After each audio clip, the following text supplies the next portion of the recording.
మీ journalist Suranna. Suranna ఎప్పుడు కూడా ప్రజల పక్షమే, గుర్తుపెట్టుకోండి. సూరన్న ఎప్పుడు కూడా ప్రజల పక్షమే. ఎవరికి అమ్ముడు పోకుండా నిస్వార్థంగా సూరన్న టీవీ అనే ఈ ఛానల్లో ప్రజలకు సంబంధించిన వార్తలు ఎక్కువగా అనిపిస్తాయి. ప్రజల సమస్యలే నా ఛానల్కి కేంద్ర బిందువులా పనిచేస్తాయి. మరీ చెప్తున్నా, please encourage Suranna TV. Subscribe చేయండి, బెల్ బటన్ క్లిక్ చేయండి. మీకు ఎలాంటి ప్రాబ్లం ఉన్నా, అవతల ఎంత పెద్ద కబ్జా కోరులున్నా, ఎంత పెద్ద పొలిటీషియన్ ఉన్నా, ఎంత పెద్ద అధికారి ఉన్నా కూడా ఎవరికి భయపడం. మీలో నిజాయితీ ఉంటే, మీ సమస్యలో నిజాయితీ ఉంటే ఖచ్చితంగా సూరన్న టీవీకి తెలియజేయండి. ఇది నా నంబర్ 8790031672. ఈ నంబర్కి మీరు వాట్సాప్లో ఖచ్చితంగా మీరు చేస్తున్న పోరాటాలు కావచ్చు, మీరు దేని మీద ఫైట్ చేస్తానో ఆ ఫైట్కి సంబంధించిన పేపర్ కటింగ్స్ కావచ్చు, మీ సమస్య కావచ్చు, డాక్యుమెంట్స్ అన్నీ నాకు పంపించండి. ఆ తర్వాత నేను స్టడీ చేసి నేనే మీకు రిటర్న్ బ్యాక్ కాల్ చేస్తాను. మీ సమస్యలో నిజాయితీ ఉంటే ఖచ్చితంగా నేను నిజంగా పోరాటం చేస్తాను. మిత్రులారా, నామకే వాస్తే అయితే కాల్ చేయకండి. ఖచ్చితంగా సూరన్న మాకు ప్రాబ్లం ఉంది, మా వైపు నిజం ఉంది, కానీ పోలీసులు కావచ్చు, ఎంఆర్ఓలు కావచ్చు, ఆర్డీఓలు కావచ్చు, కలెక్టర్లు కావచ్చు, ఎవరు స్పందించట్లేదు అని మీరు తెలియజేస్తే ఖచ్చితంగా సూరన్న మీ కొరకు ఫైట్ చేస్తాడు. ఓకేనా? Let's see. ఇక సబ్జెక్ట్లో వెళ్ళిపోదాం. వాస్తవానికి మనం గతం నుండి ఫైట్ చేస్తున్నాం. ఈ పోడు భూముల సమస్యలు తెలంగాణ రాష్ట్రంలో విపరీతంగా ఉన్నాయి. ముఖ్యంగా దిమ్దా గ్రామంలో, ఈ దిమ్దా గ్రామం ఎక్కడ ఉంటుంది? చింతలమానేపల్లి మండలం. ఈ చింతలమానేపల్లి మండలం ఎక్కడ ఉంటుంది? కొమరంభీం ఆసిఫాబాద్ జిల్లా. ఈ కొమరంభీం ఆసిఫాబాద్ జిల్లా ఎక్కడ ఉంటుంది? తెలంగాణ రాష్ట్రం ఉంటుంది. తెలంగాణ రాష్ట్రంలోని కొమరంభీం ఆసిఫాబాద్ జిల్లాలోని చింతలమానేపల్లి అనే కొత్త మండలంలోని దిమ్దా అనే గ్రామంలో ఈ పోడు భూముల సమస్యలు విపరీతంగా ఉన్నాయి. అయితే ఈ పోడు భూముల సమస్యను పరిష్కరించడంలో ప్రధాన పార్టీలు సైతం విఫలమైపోయాయి. కాంగ్రెస్ పార్టీ విఫలమైంది, బీజేపీ పార్టీ విఫలమైంది, బీఆర్ఎస్ పార్టీ కూడా విఫలమైంది. నిజంగా ఎన్నికలు అప్పుడే రైతులకు వీళ్ళకి గుర్తొస్తారు తప్ప ఇంకా మిగతా టైంలో గుర్తు రారు. పాలోజి హరీష్ బాబు గారు డైరెక్ట్ అసెంబ్లీలో చెప్తాడు, కర్జీ అనే ప్రాంతంలో 600 టేక్ చెట్లు నరికారని చెప్పాడు. అట్లా ఒక ఎమ్మెల్యే హోదా ఉండే ఆయన అసెంబ్లీలో అట్లా చెప్తే అటవీ అధికారం చేతులకు గాజులు వేసుకుంటారా? వాళ్ళు ఏం చేస్తారు? ఖచ్చితంగా ఈ పోడు రైతులు ఎవరైతే కొట్టారో అని వాళ్ళని గమనించి మొత్తం ఊరి చుట్టూ కంచె వేశారు. వాళ్ళు కొట్టింది లేదు, ఏం లేదు. కానీ ఎమ్మెల్యే అట్లా చెప్పడం వల్ల వాళ్ళకి ఇబ్బంది అయింది. మన కోమటిరెడ్డి వెంకటరెడ్డి కావచ్చు, బట్టి విక్రమార్క కావచ్చు, పొంగురెడ్డి కావచ్చు, రేవంత్ రెడ్డి కావచ్చు, వీళ్ళందరూ గతంలో ప్రతిపక్షాలు ఉన్నప్పుడు పడవ ప్రయాణం చేశారు కొమరంభీం ఆసిఫాబాద్ జిల్లా వచ్చి తుమ్మిరెడ్డి ప్రాంతంలో. అంటే నేను ఏం మాట్లాడుతున్నా అంటే, మీరు ఫైట్ చేస్తాను కానీ పోడు భూముల సమస్యలు మీకు కళ్ళకు కనిపిస్తలేవా? వాళ్ళు హైదరాబాద్కి పాదయాత్ర చేస్తూ వస్తున్నప్పుడు ఏం నోరు మెదుపులే, మధ్యలోనే ఆపేసి వాళ్ళని అరెస్ట్ చేశారు. ఏదో క్రిమినల్స్ లాగా చేతులకు బేడీలు వేశారు, వాళ్ళకి కిడ్నాపులు చేశారు వాళ్ళని. అక్కడ రఘు కావచ్చు, నేను కావచ్చు, కొన్ని యూట్యూబ్ ఛానల్స్ వెళ్ళి ప్రశ్నించాం. అయితే ఖచ్చితంగా 5 ఎకరాలు ఇస్తామని చెప్పారు. దాని తర్వాత 4 అని చెప్పిండు, తర్వాత 3 అని చెప్పిండు, ఇస్తామని చెప్పిండు. కొందరు వెళ్ళి పాలాభిషేకం చేసిండు, ఇచ్చింది లేదు, పీకింది లేదు, ఏం లేదు. నిజం మిత్రులారా, వాళ్ళకి అన్యాయమే జరుగుతుంది. ఈ సంవత్సరం మొత్తం వాళ్ళు నష్టపోయారు. అక్కడ ఉన్న రైతులు హైదరాబాద్ బిస్కెట్ కంపెనీలో, ట్యాబ్లెట్ కంపెనీలకి వర్క్ చేసుకుంటారు. వాళ్ళ భూములు అక్కడ ఉన్నాయి, వాళ్ళ స్థలాలు అక్కడ ఉన్నాయి, వాళ్ళ ఇల్లు జాగ్రత్త అక్కడ, వాళ్ళ పిల్లలు మొత్తం అక్కడ ఉన్నారు. ఎక్కడ? దిమ్దా అనే గ్రామంలో. పాపం కుమారులను, కూతురులను వదిలిపెట్టి హైదరాబాద్లో వచ్చి పనిచేస్తాను. వాళ్ళు మొత్తం దిగ్బంధం చేశారు వాళ్ళని, రైతుల్ని. ఈ విషయం మేము అనేక సార్లు ప్రశ్నించాం. ఎమ్మెల్సీ దండవితులు గారిని లైవ్లో కాల్ చేసి మాట్లాడినా, కోనప్ప గారితో మాట్లాడినా, పాలోజి హరీష్ బాబు అయితే ఫోన్ లిఫ్ట్ చేయడం, ఆయన మాట్లాడదామంటే ఇందరితో మాట్లాడినా కూడా అక్కడ సమస్య పరిష్కారం కావట్లేదు. గతంలో కోనప్ప గారు ఉన్నప్పుడు ఈ దుస్థితి లేకుండే. ఏదో ఒకటి చేసేసి రైతులకు మాత్రం పంట పండించడానికి అవకాశం కల్పిస్తుండే. ఇప్పుడు మాత్రం కేంద్రంలో బీజేపీ ఉంది, రాష్ట్రంలో కాంగ్రెస్ ఉంది, MLA BJP, MP BJP. MLA, MP జోడెద్దులుగా పనిచేస్తామని చెప్పారు. వాళ్ళిద్దరు కలిసి కేంద్రం మీద ఒత్తిడి తీసుకొస్తే ఖచ్చితంగా ఈ సమస్యకి పరిష్కారం లభిస్తుంది. కానీ అట్లా చేయరు. వాళ్ళు చేయడం చేత కాదు వాళ్ళకి, దద్దమ్మలు. కాంగ్రెస్ పార్టీ ఎమ్మెల్యేస్ అయితే ఏకంగా వాళ్ళ కార్యకర్తలను దగ్గర తీసుకొని వచ్చేసి ఇక మేము న్యాయం చేస్తాం, మేము అండగా ఉంటాం, మాకు భూములు ఇచ్చిండ్లు అని వాళ్ళు చెప్తాను. ఇలా చప్పెట్లు కొడతారు. ఇది జరుగుతుంది అక్కడ. నిజంగా ఫైట్ చేస్తున్న రైతులు, నిజంగా పాదయాత్రలో పాల్గొన్న రైతులకు మాత్రం న్యాయం జరగలేదు. నిన్నటి రోజున సెన్సేషనల్ విషయం ఏంటంటే, ఇప్పుడు జూబ్లీస్లో ఎన్నికలు ఉన్నాయి కదా, నవీన్ యాదవ్ నిలబడతాడు, బీఆర్ఎస్ మాగంటి గోపీనాథ్ వాళ్ళ భార్య నిలబడుతుంది, బీజేపీ ఎవరో దిక్కుమల్ల క్యాండిడేట్ ఉన్నాడు, ఈ ముగ్గురు ఉన్నాడు. వీళ్లకు దీటుగా దిమ్దా నుండి రైతులు దాదాపు 70 నుండి 80 మంది రైతులు వచ్చేసి మొత్తం వాళ్ళు సెట్ చేసుకుంటాను అక్కడ. ఏంది వాళ్ళ ఆధార్ కార్డులు, వాళ్ళ ఓటర్ లిస్ట్ రెడీ చేసుకొని ఆ 70 మంది రైతులు జూబ్లీస్ నియోజకవర్గంలో వచ్చి పోటీ చేయడానికి సిద్ధమవుతాను. వాళ్ళు కాంగ్రెస్ పార్టీ కొంచెమైనా చిత్తశుద్ధి ఉంటే వెంటనే హామీలు ఇచ్చిందిగా, మీరు ఆ 6 గ్యారెంటీలు ఇచ్చిందిగా, వాటిని అమలు పరచలేరు, ఇజ్జత్ పోతుంది మీది. కనీసం ఖచ్చితంగా ఈ దిమ్దా రైతులకు న్యాయం చేయండి, వాళ్ళకి స్థలాలు ఇవ్వండి.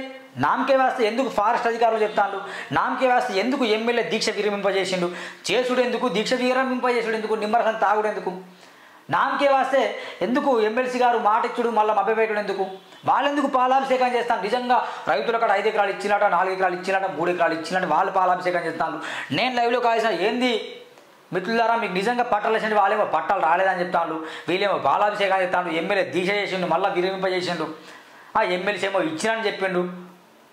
ఏం వ్యవహారం ఇదంత నాటకం కదా. ఒకసారి వాళ్ళతో నిన్నటి రోజున మన మిత్రుడు సిరిపూర్ నియోజకవర్గంలో ఉన్న యువకుడు మనోహర్, ఎలుమూలే మనోహర్, తను బీసీ ముద్దుబిడ్డ, ఆయన ఫైట్ చేస్తాడు వాళ్ళ కోసం. ఆయన పాదయాత్రలో పాల్గొండు, ఆయన కూడా నేను ఇంటర్వ్యూ చేశాను గతంలో, నా సూర్య టీవీలో ఉంది, వీరుంటే చూడండి. నిన్న దిమ్దా రైతులకు అన్యాయం జరుగుతుంది, మా బీసీ బిడ్డలకు అన్యాయం జరుగుతుందని చెప్పేసి కౌటల మండల కేంద్రంలో ప్రెస్ మీట్ ఇచ్చారు వాళ్ళు. దాంట్లో ముఖ్యంగా ఈ పాయింట్స్ ఉన్నాయి. దిమ్దా పోడు రైతుల సమస్యలు ప్రభుత్వంలో ఉన్న ప్రతినిధులు చాలా రోజుల నుండి వాళ్ళ సమస్యలు పరిష్కారం చూపకుండా కాలేపం చేస్తాం.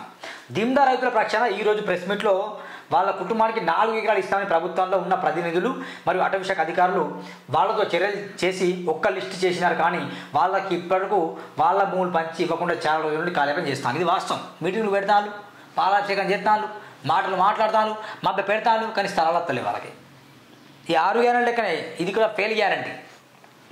దిమ్దా బీసీ పోడు రైతులకు మద్దతుగా ఈరోజు కౌటల ఆర్య సంఘం భవనంలో జరిగిన ప్రెస్ మీట్లో దిమ్దా రైతుల ప్రభుత్వానికి ఒకటే డిమాండ్ చేయడం జరిగింది. రైతులతో జరిపిన చర్చల్లో కుటుంబానికి 4 ఎకరాలు పంచివ్వాలి, అది కూడా జూబ్లీ హిల్స్ ఉప ఎన్నికల నామినేషన్ ప్రక్రియ ప్రారంభమయ్యేలోపే, లేదు అంటే జూబ్లీ హిల్స్ ఉప ఎన్నికల్లో దాదాపు 70 మంది బీసీ పోడు రైతులు పోటీ చేయడం జరుగుతుంది అని స్పష్టంగా చెప్పడం జరిగింది. నేను 70 నుండి 80 అని చెప్పాను, కానీ స్పష్టంగా 70 అని చెప్తాను. లెట్స్ చూద్దాం, తక్కువ చెక్కువచ్చు, కానీ జూబ్లీ హిల్స్లో మాత్రం దిమ్దా రైతులు పోటీ చేయడం పక్కా. దిమ్దా పోడు రైతుల పక్షాన ఈరోజు ప్రభుత్వాన్ని డిమాండ్ చేసేది ఒకటే, వాళ్ళకి ఇచ్చిన హామీ నెరవేరే వరకు 4 ఎకరాలు పంచివ్వండి, లేకుంటే జూబ్లీ ఎన్నికల రైతులు పోటీ చేయడానికి సిద్ధం. వాళ్ళ సమస్యని ప్రభుత్వం గుర్తించాలి, లేదు అంటే బీసీ ఉద్యమం మళ్ళీ భూముల కోసం కూడా రైతులను ఎన్నికల్లో పోటీ చేయాల్సిన పరిస్థితి తెచ్చిన నాయకులకు పార్టీలకు తగిన బుద్ధి చెప్పడం వస్తుంది. జాగ్రత్త. మా గొంతుకు ఆసిఫాబాద్ జిల్లాలో లేదా సిరిపూర్ నియోజకవర్గంలో వినిపిస్తే వినబడతలేదు ప్రభుత్వానికి, అందుకు తెలంగాణ రాష్ట్ర రాజధాని వీధుల్లో వినిపించిన పరిస్థితి తేకుండా చూడాలని ప్రభుత్వాన్ని డిమాండ్ చేస్తాను. అంటే సిరిపూర్ నియోజకవర్గంలో కావచ్చు, ఇట్లా పాదయాత్ర చేస్తే వాళ్ళు వెంటనే అరెస్ట్ చేసి తీసుకెళ్లారు, అట్లా జరిగింది. ఖచ్చితంగా జూబ్లీస్లో పర్యటిస్తాం, గల్లీలో వెళ్ళేసి మా డిమాండ్ చెప్తామని వాళ్ళు చెప్తాను. చెప్తే కాంగ్రెస్ పార్టీ తీవ్రమైన నష్టం ఉంటుంది అక్కడ. సిరిపూర్ నియోజకవర్గంలో ఉన్న ప్రభుత్వంలో ఉన్న ప్రతినిధులు మరియు నియోజకవర్గం ఎమ్మెల్యే మరియు ప్రతిపక్ష నాయకులు మరియు ప్రజాస్వామ్యవాదులు అందరూ స్పందించి దిమ్దా రైతులకు న్యాయం జరిగే విధంగా తమ గొంతును రైతుల పక్షంగా వినిపించాలని కోరుతున్నాం. ఈ సమావేశానికి తమ మద్దతు పలికిన ఆర్య సంఘం మరియు కుల పెద్దలు మరియు మేధావులు మరియు గౌరవ అధ్యక్షుడు వాను పటేల్ మరియు జిల్లా అధ్యక్షుడు బొట్టుపల్లి జయరాం మరియు కౌటల మండల అధ్యక్షుడు వసంతరావు మరియు ఆసిఫాబాద్ జిల్లా మరియు సిరిపూర్ నుంచి ఆర్య సంఘం సోదరు ధన్యవాదాలు. అన్న వాను పటేల్ కావచ్చు, బొట్టుపల్లి జయరాం కావచ్చు, వసంతరావు కావచ్చు, మీ అందరికీ ధన్యవాదాలు. మీరందరూ రైతుల పక్షంగా ఇట్నే ఫైట్ చేయాలని నేను డిమాండ్ చేస్తున్నాం. మీ మనోహర్ పటేల్, ఎలుములే, సిరిపూర్ నియోజకవర్గం, ఆయన ఎమ్మెల్యేగా పోటీ చేసే ప్రయత్నం చేస్తాను. మిత్రులారా కొంచెం ఆదరించండి. ఇది ఆంధ్రజ్యోతిలో కూడా వచ్చింది. ఇదే పోడు రైతుల సమస్యలు పరిష్కరించాలి, ఇప్పుడు జరిగింది దాని ఉంటుంది. ఇది పోడు భూమి సమస్యలు పరిష్కరించాలని వచ్చింది. ఇక్కడ జూబ్లీ ఉప ఎన్నికల్లో దిమ్దా రైతులాట మొత్తం ఎప్పుడు 300 కిలోమీటర్ పైగా పాదయాత్ర చేసినా కూడా తమ సమస్య పరిష్కారం కాలేదు. కాబట్టి వాళ్ళు జూబ్లీస్లో పోటీ చేస్తారు. ఒకసారి మన రైతులతో మాట్లాడే ప్రయత్నం చేద్దాం మిత్రులారా, వాళ్ళు ఏమంటారు.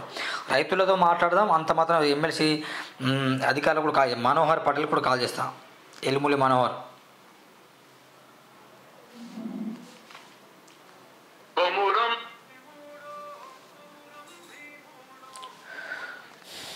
మనోహర్, నేను సూరన్న. అన్న సూరన్న నమస్కారం అన్న. నమస్కారం. జై భీమ్. జై భీమ్ అన్న. ఎట్లా బాగున్నా?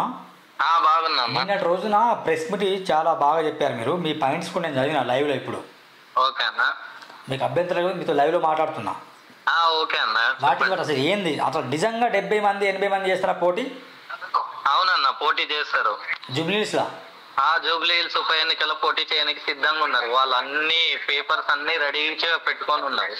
అంటే ఓటర్ లిస్ట్, ఆధార్ కార్డు అన్ని మొత్తం ఓకే, అన్ని రెడీగా పెట్టుకున్నారు. ఇంకోటి ఏంటిదంటే అక్కడ వీళ్ళు 3 days లో పంచిస్తామని చెప్పిర్రు. నిన్న ఫారెస్ట్ అధికారులు కాల్ చేస్తే చెప్పిర్రు మేము బుధవారం పంచిస్తామని చెప్పిర్రు. ఓకే.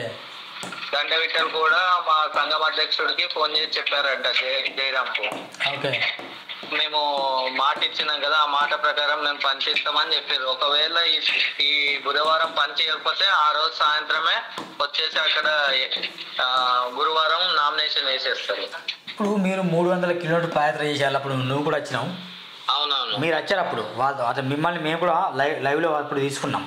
అవునవును. మరి అక్కడ కొందరికి ఇచ్చిందని చెప్పేసి పాలాభిషేకం చేసిన గతంలో అదంతా అవాస్తవం అన్న. ఆయన కార్యకర్తలు చేస్తున్నారే తప్ప అక్కడ ఇచ్చింది ఏం లేదు. ఇస్తే ఎందుకు వాళ్ళు మళ్ళీ రోడ్ ఎక్కాల్సిన పరిస్థితి ఎందుకు వస్తుంది? వాళ్ళు ఇయ్యలేదు. వాళ్ళ కార్యకర్తలతోటి ఇదంతా స్టంట్ చేస్తున్నారు, విభజించి పాలిస్తున్నారు. ఆ ఫారెస్ట్ అధికారులు కూడా అక్కడ అంటే ఒక బీసీ కాలనీకి పోయి అక్కడ ఏం చెప్తారు అంటే మీ భూములు వదిలేస్తాము, వాళ్ళ భూములు తీసుకుంటున్నామని అక్కడ చెప్తారు. వాళ్ళు ఆటంక 2 కాలనీలు ఒప్పుకున్నాయి, మీరు ఒప్పుకుంటే అయిపోతుంది అని వాళ్ళకి చెప్తారట. ఇక్కడికి వెళ్ళి ఆ కాలనీలకు పోయి వాళ్ళు మేము పెట్టిన దానికి కండిషన్స్ కు ఓకే అంటారు, మీలే లేదంటారు, వాళ్ళది ఓకే అయిందని వాళ్ళకి చెప్తారంట. ఇట్లా డివైడ్ అండ్ రోల్ లెక్కల ఫారెస్ట్ అధికారులు కూడా వివరిస్తున్నారు అక్కడ. Okay okay. అయితే మొత్తం ఖచ్చితంగా వాళ్ళ సమస్యని రాష్ట్ర ప్రభుత్వం గుర్తించి వాళ్ళ సమస్యకు పరిష్కారం చూపెడితే తప్ప దానికి వేరే ఆప్షన్ లేదు. ఎందుకంటే ఇప్పుడు అక్కడ ఉన్న ఎమ్మెల్యే కూడా కనీసం వాళ్ళ గురించి పట్టించుకుంటలేరు. ఒకవేళ ఆయన వీళ్ళకి మద్దతు తెలిపినట్టయితే అక్కడ పాదయాత్ర చేస్తున్నప్పుడు వాళ్ళని లిఫ్ట్ చేసేది కదా, చేసినప్పుడు రోడ్ ఎందుకు ఎక్కలేదు ఆయన? అవునవును. వాళ్ళకి మద్దతే తెలుపుతున్నారు కదా. ఆయనే హామీ ఇచ్చిండు, పోడు పట్టాలకు నేను ఎస్సీ ఎస్టీ బీసీ అగ్రవర్ణాలలో ఉన్న పేదలకు కూడా నేను పోడు పట్టాలు ఇప్పిస్తాను, నాకు ఓటేయండి అని కూడా చెప్పారు. ఆయన ఇచ్చిన హామీనే కదా, కనీసం ఆ భూములను కాపాడే ప్రయత్నం కూడా చేస్తలేడు. ఏమన్నా అంటే దీక్ష చేసిండు, మళ్ళీ ఎందుకు చేసిండు, ఎందుకు విరమించిండు? అసలు దీక్ష అనేది దేనికోసం చేసిండు? పోడు భూముల కోసం అని ఒకసారి చెప్పిండు, జీవో 49 అని ఇంకోసారి చెప్పిండు. ఆయన దీక్ష ఎందుకు చేసిండో ఆయనకే క్లారిటీ లేదు. ఇప్పుడు ఆయన ఏదన్నా ఒక స్టాండ్ పైన ఉంటే ఇప్పుడు ఆ ఫారెస్ట్ అధికారులు అక్కడ వచ్చి వాళ్ళ పైన ఇచ్చేసే దాడి వాళ్ళ పైన వాళ్ళ భూములను లాక్కునేవారా? ఇంతకు ముందు కూడా ఎమ్మెల్యేలు ఉన్నారు కదా, వాళ్ళు ఉన్నప్పుడు ఈ సమస్య రాలేదు కదా.